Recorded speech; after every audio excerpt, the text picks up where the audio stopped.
మా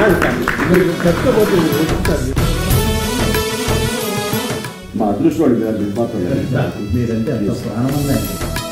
ఇంత తీపి జ్ఞాపకాన్ని మా అందరికి ఇచ్చిన దత్తు గారికి ఒక మంచి జ్ఞాపిక ఇవ్వాలి, గుర్తుగా ఇవ్వాలని చెప్పేసి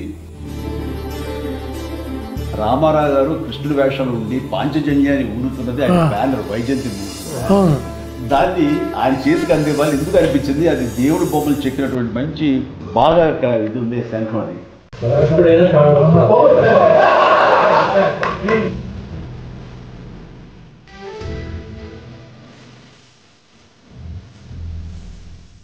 నేను నుంచి వచ్చిన స్పందన చూస్తుంటే అంతా ఇంత కాదు.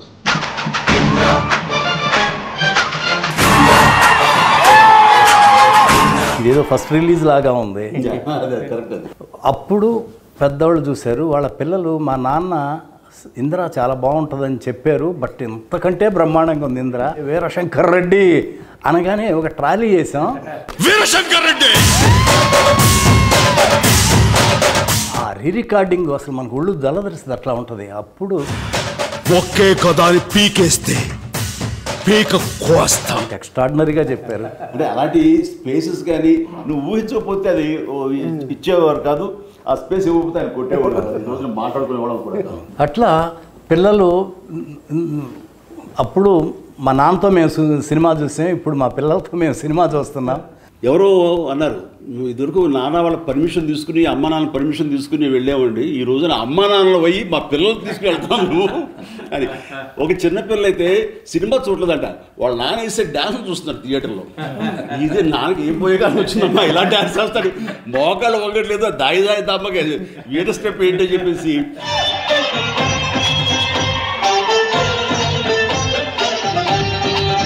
సినిమా అంతా ఒక ఎత్తు అయితే ఆ ఒక స్టెప్ ఒక ఎత్తు అనుకునేవాడిని. వర్షం పాట, వర్షం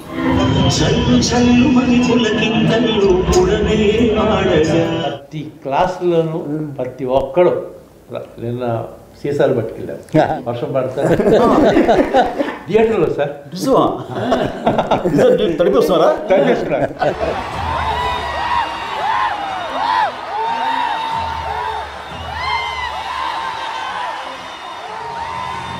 ముఖ్యంగా ఆ జడతో నా మనసు కాల్చిన జడ లేదు అనే ఎక్స్ప్రెషన్ ఇస్తూ ఆ మూమెంట్ చేస్తూ జడతో నా మనసు లాగేసిందా కాదు మరి జడ మల్లెపూలు అని కుదరదా, ఏదో ఆ డ్రెస్ ఏదో. సో మీరు రాసిన దానికి జస్టిఫికేషన్ ఇవ్వాలి అంటే నేను ఆసుగా హీరో పాడేశాడు, జడ టచ్ చేద్దామంటే జడలేదు అక్కడ. ఫన్ తోటి మీరు తప్పుని సరిదిద్దారు. టెంపో అది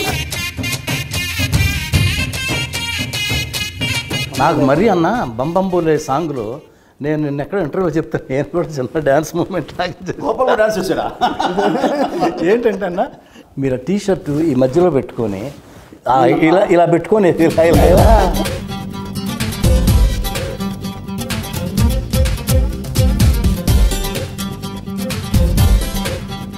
ఆ బంబంబోలే మాత్రం అది జీవితాన్ని జన్మకి ఒక పాట అంటారు, అలాంటిది నాకు ఆ రిథమ్. ఈ మధ్య విశ్వంబర్కి మేము బెంగళూరు వెళ్ళాం కంపోజ్కి కీరవాణి గారితో. వెళ్ళిన తర్వాత ఒక భక్తి సాంగ్ ఏదో కావాల్సి వస్తే బంబంబోలే లాంటి సౌండింగ్, బంబంబోలే లాంటి ఒక వైబ్రెంట్ సౌండింగ్ తోటి కావాలని విశ్వంబర్ డైరెక్టర్ బై సిస్టర్ పట్టుబట్టి ఇస్తానయా నీకు అని కీరవాణి గారు చతుర్థంగా ఇచ్చారు. రాముడు అది చూడబోతున్నాం. మనకి సౌత్కి హిందీ మార్కెట్ గేట్ ఓపెన్ చేసిన సినిమా ఇంద్ర ద టైగర్ అనే పేరుతోటి. అది ఎక్స్ట్రా ఒక మనకి ఇన్కమ్ అయిపోయింది తెలుగు సినిమాలకి. దానికి నాంది పలికింది ఇంద్ర ద టైగర్. కథ, మాటలు, పాటలు, దర్శకత్వం, ఈ 4టికి 4 పాతిపార్కులు ఇస్తామండి సినిమాకి.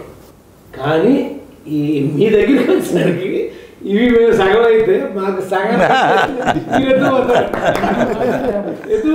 అంతే అంతే. మీ గురించి ఒక మాట చెప్తా. మీరు ఖైదీ సినిమాలో వస్తుంటారు బ్రిడ్జి మీద, ఎక్కడికి వెళ్తూనే ఉంటాడు అంటే కోటిపల్లి ఓహో అని వెళ్ళిపోతుంటాడు. కానీ మీరు షిఫ్ట్ అవుతారు, ఏంటి కొండపల్లి అక్కడికి వెళ్తున్నాడు అంటే మనసు మార్చుకున్నాం. అట్లా మీరు ఇండస్ట్రీకి నటుడిగా వచ్చారు, కానీ మనసు మార్చుకుని మహానటుడు అయ్యారు.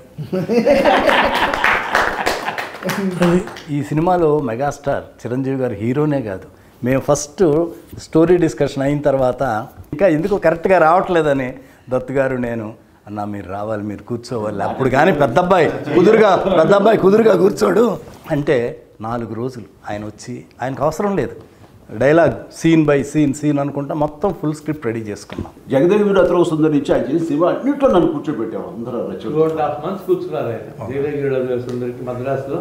రాఘవేంద్ర వారిని 5 రోజులు మిస్ అయ్యాడు, కానీ 2.5 months ఆయన తపన ఇది ఎంత ఎక్స్ట్రాడినరీగా ఉంటుందో. ఫైనల్ ఇప్పుడు లెంగ్త్ ప్రాబ్లం వచ్చింది, మేము ఫస్ట్ కాపీ చూసాం, 3 hours 20 minutes వచ్చింది. 25 minutes తగ్గించాలన్న ఇది 18 నిమిషాలు 20 నిమిషాలు లేపు అవుతాం. ఇప్పుడు మేమంతా అనుకున్నాం మిమ్మల్ని ముందు కూర్చోబెట్టి మేము ఎవరో ఏం మాట్లాడకూడదు అని పర్ఫెక్ట్గా ఆ లెంగ్త్ ఇన్పుట్స్ అన్నది ఎవరు ఏమి ఇస్తారో తెలియదు, ఎలాంటి సహకారం లభిస్తుందో తెలియదు. ఒక బ్రెయిన్కి 2 బ్రెయిన్లు గొప్పవి, 2కు 3 బ్రెయిన్లు ఎప్పుడు గొప్పవి. అది నమ్మినటువంటి మనిషి గొప్ప. వెల్కమ్ చేయాలి, అందరికి ఇన్పుట్స్ తీసుకోవాలి, అప్పుడే ఇలాంటి మంచి మంచి సినిమాలు వస్తాయి. ఫస్ట్ ఆఫ్ ఆల్ ఇది ఈగోలు అనేది ఉండకూడదు. ఆఖరికి అల్టిమేట్గా సినిమా హిట్ అయితే ఎవరి పేరు వస్తుంది? ఇందిరా అంటే బి గోపాలే.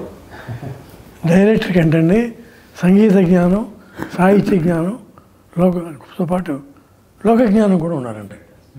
Common sense. ఫస్ట్ పెద్ద ఎపిసోడ్ లక్నోలో పెట్టుకున్నాం. షౌకత్ అలీ ఖాన్ కొడతా ఉండేది, కట్టేసి కొడతా ఉంటే అక్కడ ఒరిజినల్గా అక్కడ డైలాగ్ దెబ్బలు తిని కామ్గా వెళ్ళిపోతారు, డైలాగ్ లేదు అక్కడ.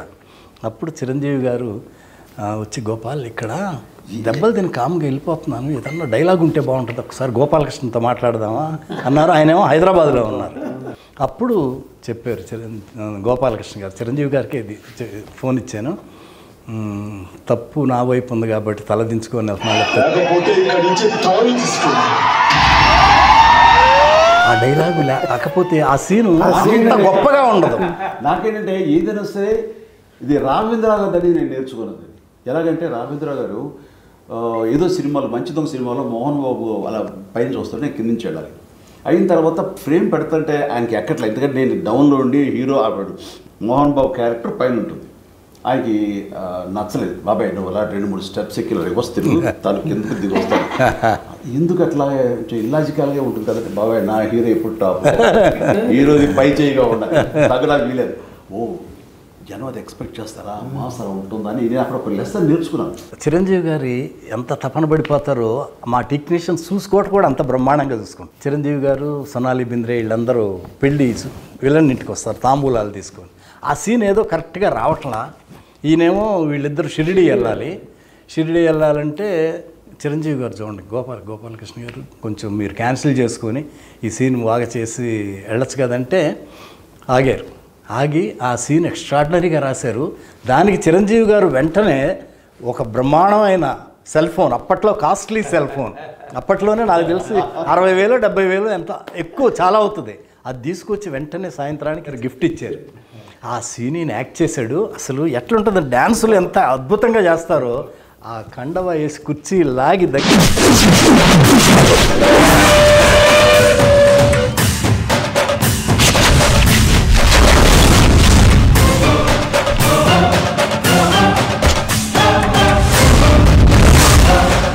సింహాసనం మీద కూర్చునే అర్హత అక్కడ ఆ ఇంద్రుడిది, ఇక్కడ ఈ ఇంద్రసేనుడు. ఎంత బ్రహ్మాండంగా చెప్పారు ఆ డైలాగ్. ఆ సీన్ అన్నా నేను మిడ్ నైట్ 12ంటికి ఇప్పుడు ఎడిటింగ్ చేశాను. దత్తు గారు ఒక చోట ఉండగా వచ్చారు, 12 o'clock వచ్చారు. చూపెట్టి గోపాల్ ఎక్స్ట్రాడినరీగా ఉంది, గోపాల్ బ్రహ్మాండంగా ఉంది ఈ సీను అని వెంటనే 12:30కి చిరంజీవి గారికి ఫోన్ చేశారు. ఫోన్ చేస్తే వదినమ్మ సురేఖ్ గారు ఫోన్ తీశారు. దత్తు గారు ఏంటి ఇప్పుడు చేశారు ఏంటంటే, లేదు నేను బాస్తో మాట్లాడాలి, పడుకొని ఉన్నారు, లేదు లేపండి మాట్లాడాలన్నారు. ఆమె లేపి చిరంజీవి గారిని లేపి ఫోన్ ఇచ్చింది. దత్తు గారు ఏంటంటే, దత్తు గారు ఏంటి ఇప్పుడు చేశారంటే, బాస్ ఇది ఒక సాంగ్ బాస్, ఈ సీను అదిరిపోయింది, ఏమి చేశారు బాస్ మీరు, ఎక్స్ట్రాడినరీగా ఉంది. నాకు ఇప్పుడు సీన్ చూసాను, మీకు చెప్పాలన్నది చెప్పేశాను, నేను హ్యాపీ. కమర్షియల్ సినిమాలకి ఈ ఇందులో ఒక నిఘంటువు, ఒక గైడ్ అండి అది అనుకోవచ్చు. అలాంటి ఇది టేకింగ్ వైజ్ కానీ కథనం కానీ డైరెక్ట్గా బి గోపాల్ కానీ కథ అందించినటువంటి మన చిన్నకృష్ణ కానీ. నేను రచయితగా మాత్రం రాయలేదన్నా, ప్రమాణం పూర్తిగా చెప్తున్నాను, ఒక అన్నయ్యకి తమ్ముడుగా రాశాను అంతే అన్న. అంతకంటే చిరంజీవి గారు లేకపోతే అసలు ఈ అశ్విని దత్తు ఈ ఇండస్ట్రీకి వచ్చి ఏమి చేశాడంటే ఏమి చేయలేదనే అర్థం వస్తుంది. జగదేకవీరుడు, చూడాలనుంది, ఇంద్ర, ఇలా చెప్పుకుంటూ పోతే అన్నీ గొప్ప సినిమాలే. చిరంజీవి గారికి ఏమిచ్చి రుణం తీసుకోవాలో నాకు అర్థం కాదు. నేను ఆ మాట మీరు పెద్ద పెద్ద మాట ఒప్పుకోరు సార్. మీరు ఎప్పటికీ మేము మీ రుణం తీసుకోవాలి. ఇందిరా 2 చేయాలని నేను నా కోరిక. డన్ బాబాయ్, డన్. చేయాలనే ఆలోచన ఉంది. ముందు చేశారు కాబట్టి దీనికి ఇందిరాకి ఒకటి, జగదేకవీరుడికి ఒకటి, 2 సీక్వెల్స్ వస్తాయి. ఇది నేను 100%